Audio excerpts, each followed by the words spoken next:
अंग्रेजों ने कितना लूटा, फ्रांसीसियों ने कितना लूटा, डच लोगों ने कितना लूटा।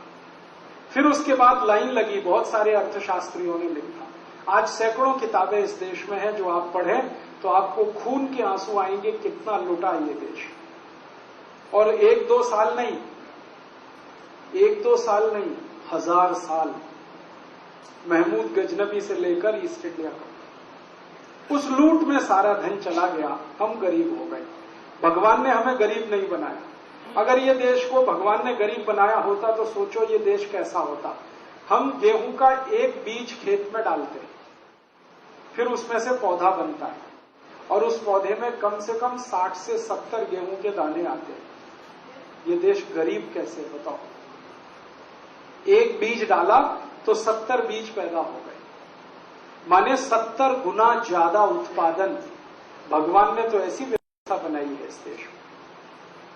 तो भगवान का बनाया हुआ गरीब नहीं है ये देश।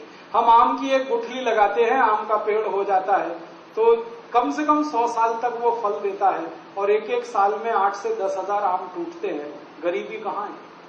उत्पादन तो इतना है। तो भगवान ने गरीब नहीं बनाया, इस देश को तो लुटेरों ने गरीब बनाया, और हमने लुटेरों को बुलाया। आप जानते हैं, सारे विदेशी लुटेरों को हमारे ही लोग लेके आए। मोहम्मद बिन कासिम, महमूद गजनबी, तैमूर लंग, नादिर शाह, अहमद शाह अब्दाली, ये सब भारत के ही गद्दारों द्वारा बुलाए गए थे। कभी गुजरात में तो कभी कहीं तो कभी कहीं। और ईस्ट इंडिया कंपनी से दोस्ती भी एक भारत के ऐसे ही गद्दार ने कराई थी, जिसका नाम था मीर जाफर। तो अपने ही देशवासियों की गद्दारी से हम लूटे, विदेशियों ने हमको लूटा, और आपस में हम इतने लड़ते और झगड़ते रहे कि विदेशी मजा करते रहे। हम आपस में ही लड़ते रहे, ये राजा उससे लड़ेगा, वो उससे लड़ेगा, ये उसको लड़ेगा, और विदेशी सबको लूटेंगे। ये चलता रहा इस देश में। इस लूट में हम बर्बाद हो गए। गरीबी आ गई, भुखमरी आ गई, बेरोजगारी आ गई। फिर जब अंग्रेज गए इस देश को छोड़कर, तो सब क्रांतिकारियों का एक ही सपना था कि अंग्रेज चले गए, अब भारत की लूट बंद हो जाएगी। अंग्रेज चले गए, अब भारत फिर से सोने की चिड़िया हो जाएगा। अंग्रेज चले गए, अब फिर से हम दुनिया में सबसे आगे आ जाएंगे। ये सबका सपना था। भगत सिंह, ऊधम सिंह, चंद्रशेखर आजाद, लोकमान्य तिलक, जितने क्रांतिकारियों के नाम आप जानते हैं, सबका एक ही सपना था, अंग्रेज जाएंगे तो देश फिर से खुशहाल होगा, सुख और समृद्धि वाला होगा। लेकिन अंग्रेज चले गए, अब 60 साल हो गए। अब 60 साल के बाद देश में देखो, न कहीं खुशहाली है, न कहीं समृद्धि है। खुशहाली और समृद्धि अगर है तो भारत के 10, 20, 50 लोगों के घरों में धीरू भाई अंबानी, नुस्ली वाडिया, जमशेद जी टाटा या और 72-75 घराने हैं, इनके घरों में तो समृद्धि दिखती है। और इनके साथ इनके कुछ सहयोगी एजेंट वगैरह है, जो कुल आबादी का 1% से ज्यादा नहीं। बाकी तो गरीबी का पूरा महासागर इस देश में। हमारी सरकार के आंकड़े हैं, 84 करोड़ भारतवासियों के पास एक दिन की आमदनी 20 रुपए से कम। 84 करोड़। तो अंग्रेज गए, 60 साल हो गया, अब देश क्यों नहीं सुखी हो रहा, क्यों समृद्धशाली नहीं हो रहा? बात ऐसी है कि गोरे अंग्रेज चले गए और काले अंग्रेज आ गए। गोरे अंग्रेज तो विदेश से आए थे देश को लूटने के लिए, ये हरामखोर काले अंग्रेज तो अपने देश में से ही पैदा हो गए देश को लूटने के लिए। जिनको आज आप नेता कहते हैं ना, वो किसी भी पार्टी के हों, मैं इनको काला अंग्रेज कहता हूं। ये भी लूटने में ऐसे ही लगे हुए हैं इस देश को, जैसे महमूद गजनबी और मोहम्मद बिन कासिम लगे हुए।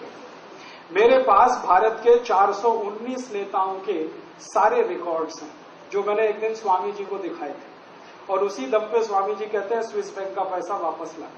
ये 419 नेता हैं जिनके नाम मैं कभी आपको बोल कर बताऊंगा, यहीं दिल्ली में बताऊंगा, लेकिन आज नहीं, थोड़े समय के बाद। इनमें से किसी के पास 20 साल पहले टूटी साइकिल नहीं थी, और इतना भी पैसा नहीं था उनकी जेब में कि चाय का प्याला खरीद के खुद पी सके। चाय भी पीनी होती थी तो दूसरी की जेब से पैसा निकाल के पीते थे।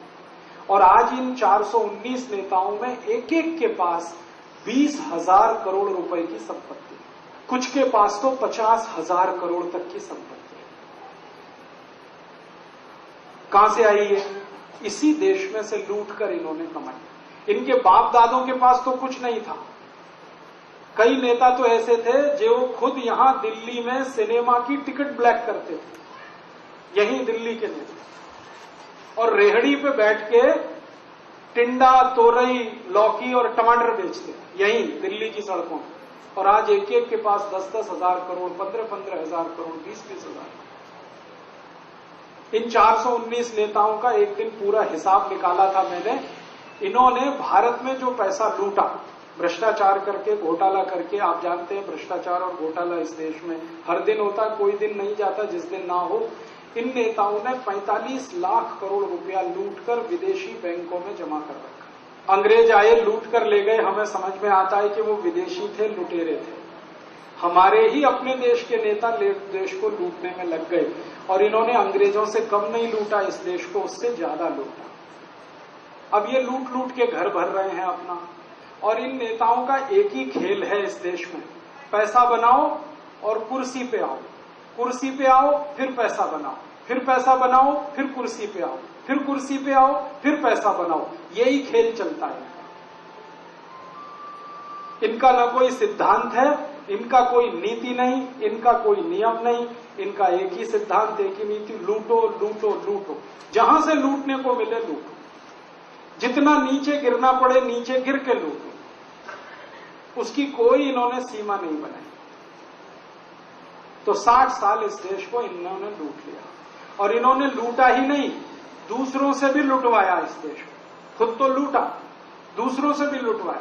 एक एक नेता इस देश में जब प्राइम मिनिस्टर या चीफ मिनिस्टर हो जाता है तो विदेशी कंपनियों को बुला बुला के लाता है, भाई मेरे राज्य में आओ विदेशी कंपनियों वालों और लूटो मेरे राज्य।